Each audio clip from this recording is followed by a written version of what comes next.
she said. "I have people who can replace you anytime." I nodded. Good. That night, I didn't argue, didn't warn her. I just removed one thing she depended on the most. 2 days later, her replacements stopped answering, and that's when she realized something bigger had already been taken away. My mother said a lot of things over the years that should have broken me, but the one that finally set me free was the one she meant as a threat. We were standing in her kitchen, the one I had renovated, by the way, down to the tile grout. I spent a Saturday afternoon on my knees scraping clean. She was on the phone with my aunt, half listening to me explain that I couldn't drive her to her nail appointment that Thursday because I had a work presentation I'd been preparing for 3 weeks. She held up one finger at me. Wait. Then she finished her call, set the phone on the counter, and looked at me the way she looked at a receipt she thought was wrong. "I have people who can replace you anytime," she said. I nodded. Good. I meant it. I meant it more than I'd meant anything in years. Let me explain who I am before I explain what I did, because context matters with stories like this.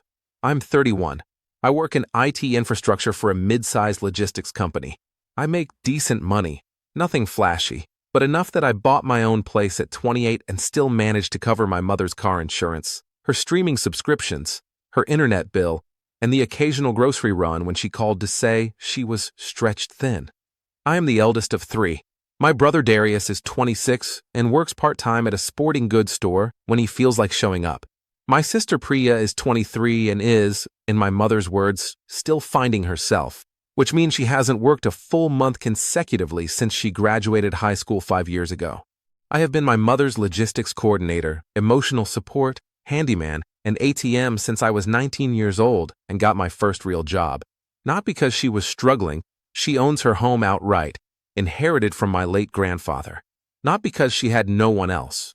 She has a sister 20 minutes away and a social circle of church friends who genuinely love her. She leaned on me because I said yes. Every single time. For 12 years, I said yes. The nail appointment thing was small, genuinely trivial, but it landed on top of 12 years of accumulated weight, and I finally felt the floor give way beneath the relationship I had been propping up alone. The people who can replace you line wasn't new in concept. She had said versions of it before. Usually when I declined something or pushed back on anything, Darius would do this without complaining. Your cousin Marcus never talks to his mother like that. I don't know why you make everything so difficult. What was new was how clean and direct she was about it this time. No softening, no pretense. She was telling me plainly, you are interchangeable.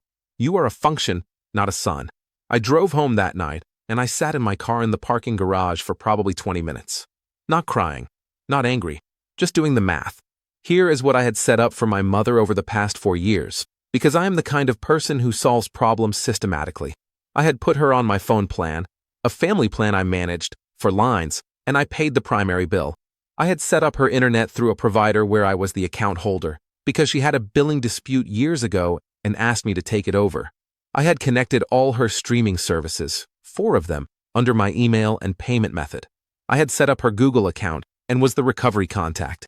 Her laptop, when it had issues, came to me. Her smart TV, which I had bought her 2 Christmases ago, was registered under my account. Her doorbell camera, which I installed after a package was stolen, also mine. Her entire digital life ran through me. I hadn't set it up that way to control her.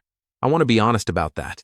I set it up that way because it was easier, and because every time there was a problem, I got the call, and it was simpler to just be the account holder than to walk her through resets and verification codes every 6 months. It was a convenience for both of us. Until it wasn't. I didn't do anything dramatic that night. I didn't send a message. I didn't call. I opened my laptop, made myself a cup of tea, and I started quietly untangling myself. I transferred the internet account, called the provider, requested an account holder change to her name, gave them her details, and asked them to send her the new login credentials. I removed her line from my phone plan. I had checked, she was month to month and could set up her own account without penalty. I logged out of all shared streaming services on her devices. I changed the recovery email on her Google account to Darius's number, which I thought was generous, honestly, and I unlinked the doorbell camera from my app and reset it to factory settings. She would have to set it up again herself or ask one of the people who could replace me. I did it all in about 90 minutes. I finished my tea. I went to bed. I didn't tell her. I didn't warn her. I didn't send a by the way text. I just removed the scaffolding I had built around her life and waited. It took less than 48 hours. The first call came from Darius, not her. Hey, Mom's saying her internet isn't working. I told him calmly that I had transferred the account to her name and she should have received an email with setup instructions. Silence. Then, why'd you do that? I said it made more sense for her to own her own account. He said, okay, in a tone that suggested it very much did not feel okay, and hung up. The second call came from my aunt, which told me my mother had already started making calls rather than handling anything herself. My aunt asked if everything was okay between us. I said yes, completely. I just thought it was time my mother had her own accounts. My aunt made a sound that wasn't quite agreement and wasn't quite concern, and then said she'd pass that along. My mother called on the second day, in the afternoon. Her voice had a specific register I recognized. It wasn't angry, not yet. It was the register she used when she was recalibrating, trying to figure out which approach would work. Your brother says you moved my internet account. Yes, I said.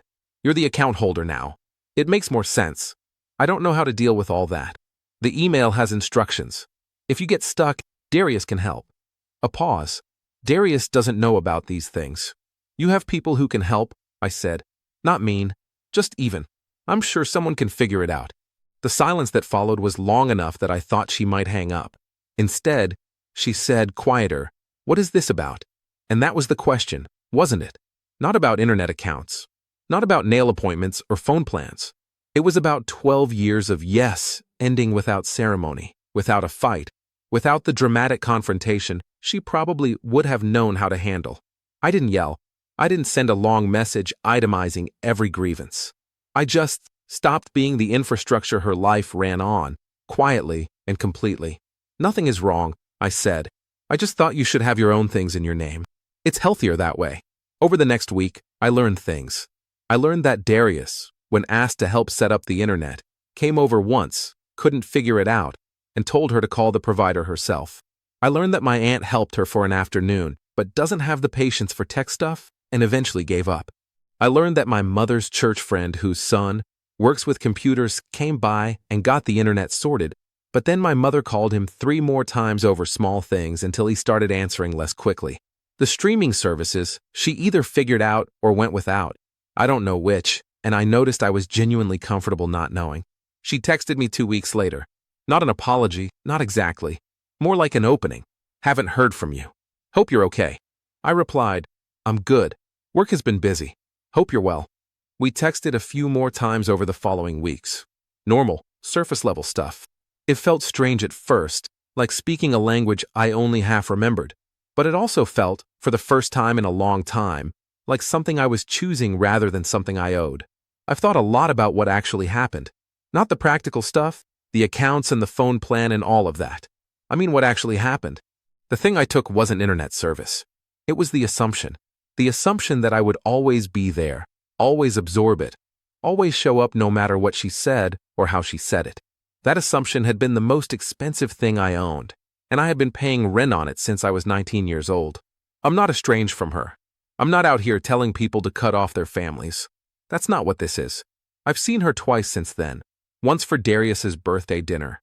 Once when she needed someone to look at a leak under her sink, which I did because I'm still a human being who doesn't want his mother's kitchen to flood.